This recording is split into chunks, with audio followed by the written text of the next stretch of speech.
নমস্কার বন্ধুরা, তিয়াসার রেসিপিতে সকলকে স্বাগত জানাই। আজ আমি নিরামিষ আলুর দমের একটা রেসিপি আপনাদের সঙ্গে শেয়ার করতে এসেছি, যেটা গরম ভাত, রুটি, পরোটা, পোলাও, ফ্রায়েড রাইস সব কিছুর সঙ্গেই সার্ভ করতে পারবেন। খেতে খুবই সুস্বাদু হয় আর খুব কম সময়ের মধ্যে ঘরে থাকা সামান্য কয়েকটা উপকরণ দিয়ে রেসিপিটাকে আপনারা তৈরি করে নিতে পারবেন। আর বন্ধুরা, আমার এই আজকের রেসিপি যদি আপনাদের ভালো লাগে তো অবশ্যই একটা লাইক, শেয়ার ও কমেন্ট করবেন। আর চ্যানেলটা যদি সাবস্ক্রাইব করে না থাকেন, প্লিজ চ্যানেলটাকে সাবস্ক্রাইব করার অনুরোধ রইল। তো রেসিপিটা তৈরি করার জন্য এখানে আমি এই 7-8টা মতো আলু খোসা সমেত গোটা গোটা প্রেসার কুকারে নুন দিয়ে সেদ্ধ করে নিয়েছি। তারপর এই খোসাগুলোকে ভালো করে ছাড়িয়ে নিচ্ছি। আর এই সেদ্ধ আলু দিয়ে আলুর দম তৈরি করলে এর স্বাদ কিন্তু অন্যরকম হয়। আমি প্রেসার কুকারে 2 থেকে 3টে সিটি দিয়ে নিয়েছি, তবে খুব বেশি একদম গলে যাবার মতো সেদ্ধ করলে আবার হবে না। আলুটাকে 70% মতো সেদ্ধ করে নিতে হবে। তো দেখুন, সব আলুর খোসা আমি ছাড়িয়ে নিয়েছি। এবার এই সব কটা আলুকে আমি মাঝখান দিয়ে কেটে 2টো ভাগে ভাগ করে নিচ্ছি। দেখুন,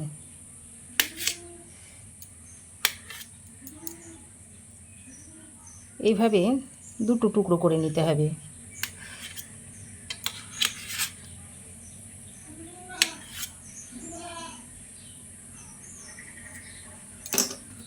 তো দেখুন, সব আলুগুলোকে আমি 2 ভাগে ভাগ করে নিয়েছি। এবার আমি একটা বাটির মধ্যে নিয়েছি টেবিল চামচের 1 চামচ মতো টক দই। এবার এই দইয়ের মধ্যে দিয়ে দিচ্ছি হাফ চামচ মতো হলুদ গুঁড়ো, হাফ চামচ দিচ্ছি ধনে গুঁড়ো, হাফ চামচ দিয়ে দিচ্ছি জিরে গুঁড়ো, আর 1 চামচ পরিমাণ দিয়ে দিচ্ছি কাশ্মীরি লঙ্কার গুঁড়ো।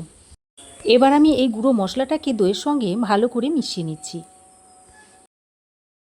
এইভাবে দইয়ের সঙ্গে যদি গুঁড়ো মশলাগুলো মিশিয়ে নেওয়া হয়, তাহলে মশলাগুলো যেমন ভালোভাবে ভিজে যায়, তেমনি আগুনে দেওয়ার পর দইটা ফেটেও যায় না। তো দেখুন, দই আর গুঁড়ো মশলাটা খুব ভালো করে মিশিয়ে নিয়েছি। এবার এটাকে এক সাইডে রেখে দিচ্ছি।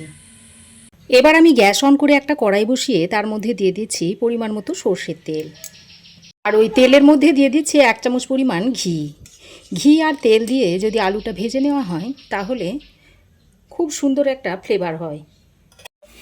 এবার তেলটাকে কড়াইয়ের গায়ে ভালো করে লাগিয়ে নিচ্ছি, যাতে আলুগুলো ভাজার সময় কড়াইয়ের গায়ে লেগে না যায়। তেল আর ঘিটাকে খুব ভালো করে গরম করে নিয়েছি। এবার এই গরম তেলের মধ্যে সেদ্ধ করে কেটে রাখা আলুটা দিয়ে দিচ্ছি। আলুটা দিয়ে ঘি ও তেলের সঙ্গে আলুটাকে ভালো করে ভেজে নিতে হবে। একটু রং ধরিয়ে আলুটাকে ভালো করে একটু ভেজে নেব, তাহলে খেতে খুবই ভালো লাগবে।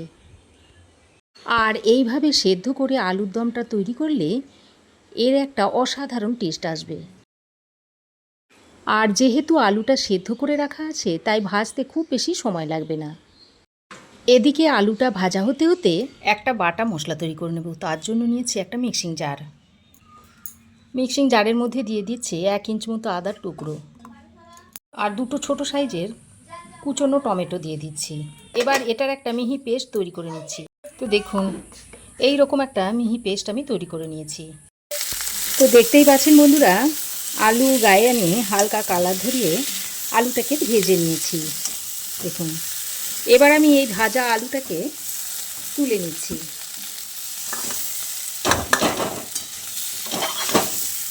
তুলে একটা প্লেটের মধ্যে রেখে দিচ্ছি। তো দেখুন, আলুর মধ্যে এরকম রং ধরিয়ে আলুটাকে ভেজে নিয়েছি। এবার আমি ওই কড়াইয়ে আরও 1 চামচ পরিমাণ সর্ষের তেল দিয়ে দিচ্ছি। আমি এই তেলে দিয়ে দিচ্ছি 2টো শুকনো লঙ্কা, একটা তেজপাতা ছিঁড়ে দিয়ে দিচ্ছি। দিয়ে দিচ্ছি 1 চামচ পরিমাণ 5 ফোড়ন। এবার ফোড়নটাকে কিছুক্ষণ ভেজে নিচ্ছি। তারপর ফোড়ন থেকে যখন একটা সুন্দর গন্ধ বেরোবে, সেই পর্যায়ে এর মধ্যে বেটে রাখা মশলাটা দিয়ে দিচ্ছি। বাটা মশলাটা দিয়ে ফোড়নের সঙ্গে খুব ভালো করে কষিয়ে নিচ্ছি, যাতে এর কাঁচা গন্ধটা চলে যায়। তো দেখুন, বাটা মশলাটা দিয়ে আমি 2-3 মিনিট মতো কষিয়ে নিয়েছি। আর মশলা দেখুন খুব ভালো করে কষানো হয়ে গেছে। মশলা থেকে দেখুন তেল ছাড়তেও শুরু করেছে।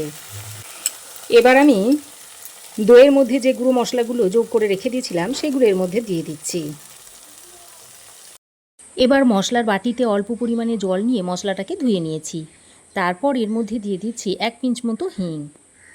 এখন হিংটাকে জলের মধ্যে গুলে নিয়ে এই কড়াইয়ের মধ্যে দিয়ে দিচ্ছি। আর এই পর্যায়ে গ্যাসের ফ্লেমটাকে একদম লোতে করে দিয়েছি, যাতে দইটা নিচে লেগে না যায়। আর হিংটা এইভাবে জলের সঙ্গে গুলে দিলাম, কারণ হিংটা যদি সরাসরি ফোড়নে দেওয়া হতো তাহলে হিংটা অনেক সময় কি হয়, পুড়ে যায়। তাই এইভাবে জলে গুলে দিয়ে দিলাম। এবার গ্যাসের ফ্লেমটাকে লো টু মিডিয়ামে করে মশলাটাকে বেশ ভালো করে একটু কষিয়ে নিতে হবে। এবার আমি ঢাকনা লাগিয়ে ভালো করে কষিয়ে নিচ্ছি। ঢাকা দিয়ে আমি 2-3 মিনিট মতো মশলাটাকে কষিয়ে নিয়েছি। আর দেখুন মশলা থেকে কত সুন্দর তেল ছাড়তে শুরু করেছে। এবার আমি আরও একবার ভালো করে নেড়ে চেড়ে মিশিয়ে নিচ্ছি। তারপর ভেজে রাখা আলুগুলো এর মধ্যে দিয়ে দিচ্ছি। আর এই ভাজা আলুগুলো দিয়ে মশলার সঙ্গে আরও 1-2 মিনিট মতো ভালো করে মিশিয়ে নিতে হবে। আলুটা দিয়ে মশলার সঙ্গে খুব ভালো করে মিশিয়ে নিয়েছি। এবার আমি এর মধ্যে উষ্ণ গরম জল দিয়ে দিচ্ছি। যে পরিমাণ গ্রেভিটা আপনারা রাখতে চান সেই অনুযায়ী জলটা দিয়ে নেবেন। যে কোনো রান্নাতে যদি এইভাবে উষ্ণ গরম জল ব্যবহার করা হয় তাহলে সেই রান্নার স্বাদ কিন্তু অসাধারণ হয়। তো গরম জলটা দিয়ে সব কিছুকে আবারও ভালো করে মিশিয়ে নিচ্ছি। তারপর এর মধ্যে 2টো চেরা কাঁচা লঙ্কা দিয়ে দিচ্ছি, যাতে ফ্লেভারটা ভালো আসে। আরও সামান্য পরিমাণে একটু নুন দিয়ে দিচ্ছি। আগেও আমি নুন ব্যবহার করেছি, সেই অনুযায়ী নুনটা এখানে দিলাম। তো নুন আর কাঁচা লঙ্কাটা দিয়ে আবারও ভালো করে মিশিয়ে নিচ্ছি। তারপর ঢাকা দিয়ে 8 থেকে 10 মিনিট মতো রান্না করে নেব। তো দেখুন বন্ধুরা, ঢাকা দিয়ে আমি 8-10 মিনিট মতো রান্না করে নিয়েছি। আর দেখুন আলু খুব সুন্দরভাবে সেদ্ধ হয়ে গেছে, আর গ্রেভিটাও দেখুন একটু মাখো মাখো হয়ে গেছে। এবার আমি সবশেষে অল্প পরিমাণে একটু গরম মশলার গুঁড়ো আর 1 চামচ পরিমাণ ঘি ছড়িয়ে দিচ্ছি। এবার ঘি আর গরম মশলার গুঁড়োটা দিয়ে আবারও সব কিছুকে ভালো করে মিশিয়ে নিচ্ছি। দিয়ে আরও কিছুক্ষণ ঢাকা দিয়ে রাখার পর রেসিপিটা আপনাদের সার্ভ করে দেখাবো। মিশিয়ে নিয়ে ঢাকা দিয়ে কিছুক্ষণ স্ট্যান্ডিং টাইমে রেখে দিচ্ছি। এবার আমি এই নিরামিষ আলুর দমের রেসিপিটা একটা পাত্রে সার্ভ করে দিচ্ছি। এভাবে আপনারাও একবার তৈরি করে খেয়ে দেখতে পারেন। আর কেমন হয়েছে অবশ্যই একটা কমেন্ট করে জানাবেন। এটা আপনারা রুটি, লুচি, পোলাও, ফ্রাইড রাইস সব কিছুর সঙ্গে সার্ভ করতে পারবেন। খেতে অত্যন্ত সুস্বাদু হয়। তো আমার এই আজকে নিরামিষ আলুর দমের রেসিপি আপনাদের কেমন লাগলো অবশ্যই একটা কমেন্ট করে জানাবেন।